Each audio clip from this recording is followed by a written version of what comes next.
Yan guys, nakabuo na naman po tayo ng 6W F1 na ang sakit doon nito yung naglo-low power.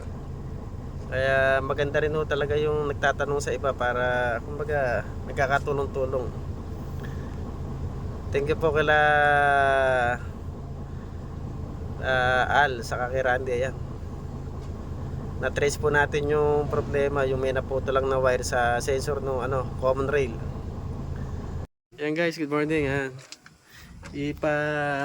Ayos na ko natin yung na-trace natin kahapon sa truck na to, yung ere.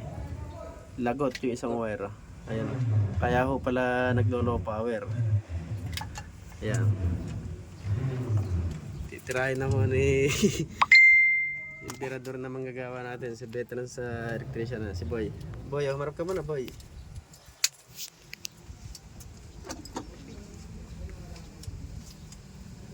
Tuklasan ni Randy ba yun? Alala. Hindi, nakita nga niya kahapon. Kaya... Nakita.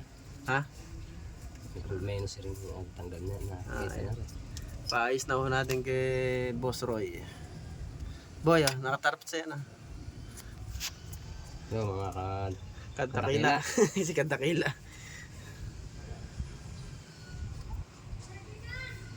Okay.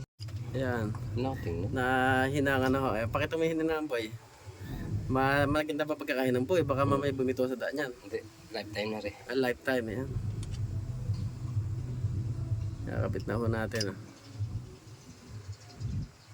Kaya, dinodugtong na ho niya.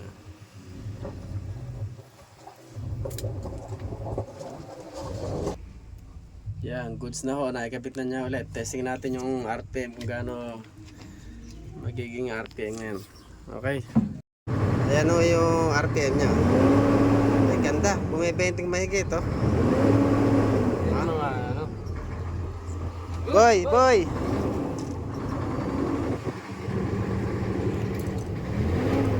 Ayan oh.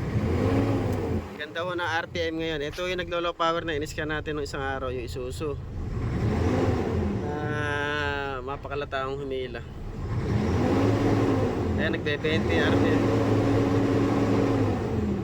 Ganda ho ng RPM ngayon ah. Hindi lang umano siya. Ah. Kaya makalapak. Pagkagawa.